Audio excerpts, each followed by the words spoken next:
Olá, eu sou o Fábio Amato e esse é o Caminhante Onírico.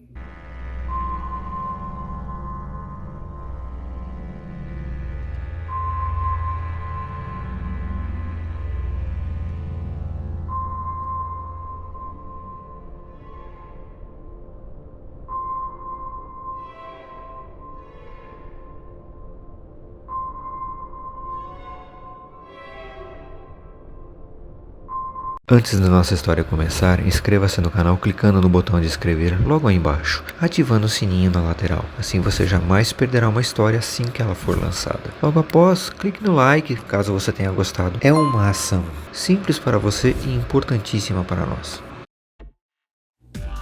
E aí, você gosta de livros escritos por verdadeiros mestres do suspense e do terror? Pois é, nós temos esses livros. Livros que vão fazer o seu soninho ficar ainda melhor. Os links estão aí na descrição.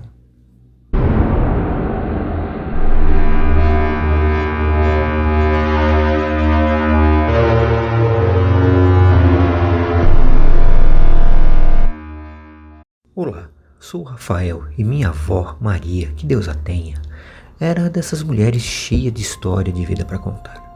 Somos de um bairro considerado nobre aqui em Manaus, mas éramos de uma família simples, que precisou trabalhar para conseguir alguma coisa. As casas eram, na maioria, simples.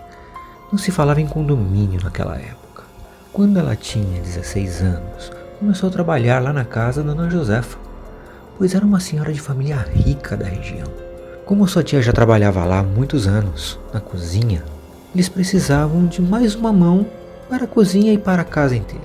Então eu fui lá ajudar. A casa era longe, mas eu preferia caminhar de onde eu morava até a casa deles. Era mais ou menos uma meia hora. Chegava lá cedo para fazer um café e já começava os afazeres, que não eram poucos, mas eram simples. Eram serviços como fazer comida, tirar a poeira, lavar e passar a roupa e ainda ajudar com a criançada. A comida era para muita gente. Sendo assim, eu não tinha tempo para nada e no fim do dia eu ia para casa muitas vezes com os braços destruídos. Mas eu gostava. Desde o primeiro dia de trabalho eu passava em frente a uma casinha de esquina, saindo na mata que dava na estrada, onde ficava um senhor sentado na varanda fumando. Ele me olhava, acenava com a cabeça e eu com as mãos e segui meu caminho. Na volta era a mesma coisa. Um dia perguntei à minha tia se ela conhecia aquele senhor que morava naquela casa de esquina. Então ela disse: "Não, menina, não conheço ninguém assim." Então respondi: "Ele sempre me cumprimenta, mas é só." Ela olhou para mim com uma expressão bem preocupada e me avisou: "Nunca pare caso ele te chame, menina. Tem muito homem doido por aí. E vá sempre direto para casa depois do serviço, não fique se desviando." Essa minha tia era considerada uma figura. Ela e minha mãe não conversavam há muito tempo, pois o fanatismo religioso da minha mãe também não permitia. Em meados de 50, o fanatismo católico imperava e minha tia era adepta sim à igreja, mas e outros também, né? Assim que terminou, ela se benzeu e me deu uma pequena trouxinha que cabia na minha mão e disse: "Não se atreva a vir e voltar sem isso com você." Bom, na minha cabeça algo dizia para não desobedecer, e assim eu fiz. Um dia eu estava voltando do trabalho, havia feito muitas coisas, foi um dia cheio, já estava escuro. O senhor não estava lá.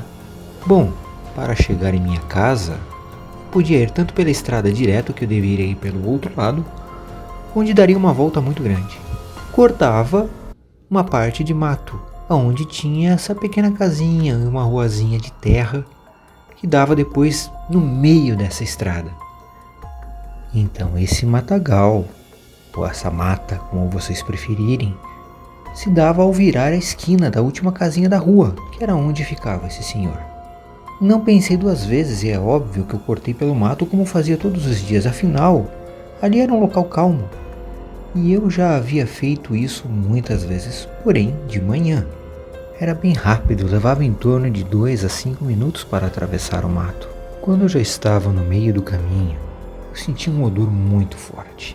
Havia uma fumaça densa saindo daquele matagal, Firmei os olhos e havia realmente alguém queimando algo lá. Parecia com um senhor muito esguio. O odor com certeza tinha ervas, mas havia algo a mais e aquilo me deixava zonza. A ponto de cair no chão, eu senti como algo puxasse meu cabelo e eu caí. Estava zonza. Tentando recobrar os sentidos, eu ouvi uma risada e abri os olhos. Estava vendo como se duas mãos segurassem em minha cabeça, enquanto eu sentia algo molhado em minha testa. Estava lambendo o ferimento causado pela queda. Aquilo queimava o meu rosto. Apesar da minha zonzeira, as mãos pareciam de uma vermelhidão sem par. Logo depois, senti algo quente em meu corpo e a criatura simplesmente deu um berro e sumiu na fumaça.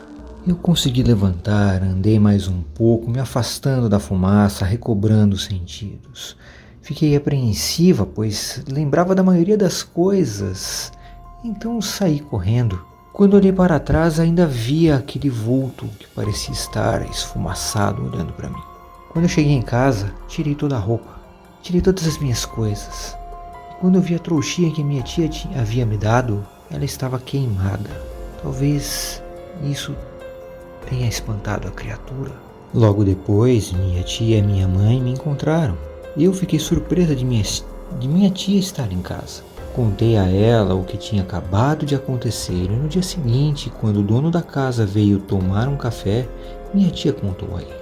Ele pediu para dizer como era esse senhor. Eu expliquei a ele. Então sua feição ficou alterada na hora. Olha, menina, essa casa pertencia ao meu pai. Ele deixou um homem morando aí, mas está abandonada faz anos. Tem uma história ruim nela e ninguém quer a casa. Meu pai fez amizade com um feiticeiro e o mesmo saía de lá. Mas a essa altura ele já deve ter falecido. Era mais velho que meu pai. Devo até admitir, ele ajudou meu pai com o mal que ele acometia. Mas ao mesmo tempo, muita coisa errada começou a acontecer. Animais da região simplesmente desapareciam. Tempos depois eram encontrados em um estado deplorável. Muitas vezes, esses animais eram encontrados mutilados ou com partes do corpo que pareciam devoradas. Houve um tempo que, ao passar pela casa depois de um certo horário, era possível ver sombras deformadas andando pela casa, através das cortinas. Um dia meu pai teve que viajar. Foi um final de semana e só voltaria na terça-feira pela manhã. Porém ele teve que voltar por problemas com a companhia aérea. Ele iria viajar de avião, coisa que naquela época era impossível, mas ele conseguia. Porém teve um problema. E para seu desgosto ela foi adiada. Esse contratempo fez meu pai ver quem era aquele homem. Ele estava executando algo terrível, o qual meu pai nunca me explicou. E o expulsou da casa. O feiticeiro então mostrou-se quem era, jogou uma praga em meu pai. Tudo o que ele fizera para meu pai estaria desfeito. E ele veria meu pai de novo. Eles se veriam novamente. Dizem que ele passou a noite praguejando e dizendo que todos da família pagariam por gerações. Anos depois ficamos sabendo que ele tinha morrido logo depois do meu pai.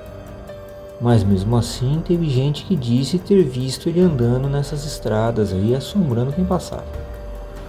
O bicho foi tão ruim e tinha tanta raiva de nós, que mesmo depois de morrer continuou sem ter paz.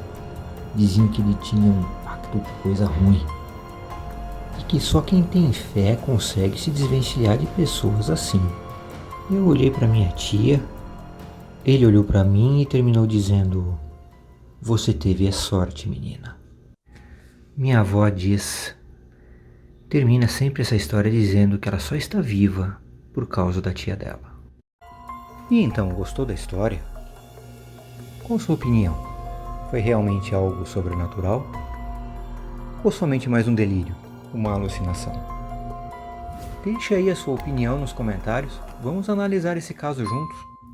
Aproveita, se inscreva no canal, chapa o dedo no like, vamos fazer esse vídeo bombar, que assim eu trago muito mais histórias como essa para vocês.